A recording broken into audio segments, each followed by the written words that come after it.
قرآن کا حسن ہے، یہ کلام کی بلاغت ہے۔ ہماری بدقسمتی ہے کہ ہم قرآن کے حسن کو نہیں پہچانتے، ہم اس حد تک نہیں پہنچتے جہد کر کے کہ قرآن کا حسن دیکھ سکیں، تو اس پر پردہ ہی پڑا رہتا ہے۔ تو یہ ہمارے سارے بچے اور میں مجھ سمیت ہم ایسے ہیں کہ اللہ نے ہمیں قرآن کے ساتھ جوڑا، حدیث کے ساتھ جوڑا، اس کا احسان ہے، لیکن ہمارے پاس وہ بینائی نہیں جس سے ہم حسن قرآن کو دیکھ سکتے، حسن حدیث کو دیکھ سکتے۔ میرے نبی عبداللہ بن سلام، پہلا دن ہے جمعہ کا، اور میرے نبی بنو سالم کے محلے میں جمعہ کی نماز پڑھانے کے لیے خطبہ دے رہے ہیں، اور وہ آ کر سننا چاہتے ہیں یہ نبی کیا کہتا ہے۔ تو آپ کا ایک جملہ اس میں ہے، اطعموا الطعام وافشوا السلام وصلوا الارحام وصلوا باللیل والناس نیام تدخلوا الجنة بالسلام۔ کیا موسیقی ہے، کیا نغمہ ہے۔ تو عبداللہ بن سلام کہنے لگے یہ کلام صرف نبی کہہ سکتا ہے، اور کسی میں اتنی طاقت نہیں ہے کہ اتنا خوبصورت جامہ پہنا سکے الفاظ کا، یہی سچا نبی ہے۔ چند جملوں میں وہ پہچان گئے کہ یہ فصاحت، یہ کمال صرف نبی کو حاصل ہے، شاعروں کو نہیں ہے۔ سبع معلقہ، 7 بڑے شعراء کا کلام لٹکا ہوا تھا بیت اللہ میں، فیصلہ نہیں ہو رہا تھا کون سا کلام زیادہ فصیح ہے، 7 لٹکا دیے، اس سے بہتر آئے گا تو اس کو لٹکایا جائے گا۔ سال ہا سال گزر گئے، کوئی شاعر ایسا کلام نہیں کہہ سکا کہ ان کو اتارا جاتا۔ 7 شعراء کے قصیدے، اس میں ایک شاعر لبید کو ایمان ملا رضی اللہ تعالی عنہ، باقی 6 کفر میں مر گئے۔ تو جب میرے نبی پر قرآن اترنا شروع ہوا تو ایک اترا، دوسرا، تیسرا، چوتھا، 5واں، 6واں، 6 قصیدے اتر گئے کہ یہ کلام بہت طاقتور ہے۔ لوگوں نے کہا امرؤ القیس کی بہن سے، وہ تو مر گیا تھا، بہن زندہ تھی، کہ تو بھی اتار دے، دیکھتی نہیں ہے محمد پہ کیسا کلام آ رہا ہے۔ وہ کہنے لگی ابھی میرے بھائی جیسا کلام نہیں آیا، جب آئے گا تو اتار دوں گی۔ پھر ایک آیت اتری سورہ ہود کی۔ قرآن سارا بہت فصیح ہے، اور پورے قرآن کی افصح آیت فی القرآن، قرآن کی سب سے فصیح آیت 19 الفاظ اور 21 اقسام بلاغت، 19 الفاظ اور 21 اقسام بلاغت۔ یا علامہ طنطاوی رحمۃ اللہ علیہ نے اپنی تفسیر میں ان سب کو ذکر کیا ایک ایک کر کے کہ اس 19 الفاظ میں 21 اقسام بلاغت ہیں جو انسان کے بس کی بات نہیں ہے۔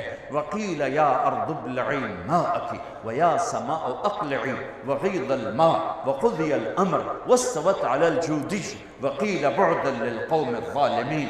یہ آیت 19 الفاظ، 21 اقسام بلاغت۔ تو یہ آیت اتر، امرؤ القیس کا قصیدہ چمک رہا تھا، قفا نبک من ذکرى حبیب ومنزل بسقط اللواء بین الدخول فحوملی ففوضع فالمقرات لم يعفر اسمها لما نسجتها من جنوب وشمعلی ترى بعر الأرآم في عرصاتها وقيعانها كأنه حب فلفل كأني غداة البين يوم تحمل لدى سمرات الحي ناقف حنظلي وقوفا بها صحبي علي مطيهم يقولون لا تهلك أسنة جملي وإن شفائي عبرة مهراقة فهل عند رسم دارس من معول ففاضت دموع العين مني سبابة على النحر حتى بل الدمع محملي۔ یہ اس کی ابتدا ہے، یہ عالی شان قصیدہ ہے جو امرؤ القیس کا ہے۔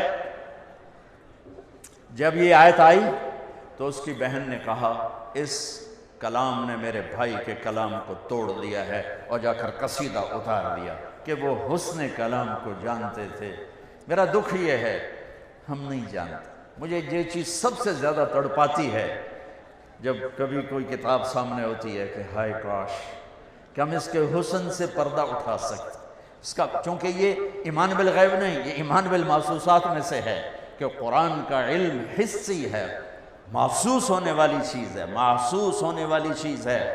عبداللہ بن مقفع ایک ایرانی عربی کا بادشاہ تھا، اور عرب بھی اس کے سامنے گھٹنے ٹیکتے تھے، پارسی تھا۔ تو لوگوں نے اس سے کہا غیر مسلم کہ تو قرآن کے مقابلے میں کلام لکھ، تیرا گھر سونے چاندی سے بنا دیں گے۔ انہوں نے کہا مجھے 1 سال کی مہلت دو۔ 1 سال وہ بندہ صرف ضرورت کے لیے گھر سے نکلتا ہے اور سارا سال بیٹھ کے کلام لکھ رہا ہے، کلام لکھ رہا ہے، کلام، حتیٰ کہ 1 سال کے بعد وہ تیار کر کے کہتا ہے یہ کلام مسلمانوں کی کتاب کے برابر ہو گیا ہے۔ تو اب وہ لکھ کے باہر نکلتا ہے، پہلا دن ہے آج، وہ تھوڑا سا آزاد ہو کے باہر نکل رہا ہے کہ میں آج مسلمانوں کا مقابلہ کر چھڑے ہے۔ گلی سے گزرتا ہے، گلیاں تنگ ہیں، ایک گلی میں گھر کی کھڑکی کھلی ہوئی ہے اور اس کھڑکی کی طرف منہ کر کے ایک بچی قرآن پڑھ رہی ہے۔ جب اللہ کسی کو ہدایت دیتا ہے، اب یہ یوں گزرا اور یہاں سے اس کو آواز آئی اس بچی کی تلاوت کی، قیل یا ارض ابلعی ماءک وَيَا سَمَاءُ أَقْلِعِ وَغِيضَ الْمَاءِ وَقُضِيَ الْأَمْرِ وَاسْتَوَتْ عَلَى الْجُودِيِّ وَقِيلَ بُعْدًا لِلْقَوْمِ الظَّالِمِينَ۔ تو ایسے کانپنے لگا، کہنے لگا یا صفا، ہائے مر گیا، میرے 1 سال کی محنت کو یہ چند جملے کھا گئے، یہ چند جملے کھا گئے۔ واپس گیا، پھاڑ کے آگ میں ڈال کے کہنے لگا لا الہ الا اللہ محمد رسول اللہ۔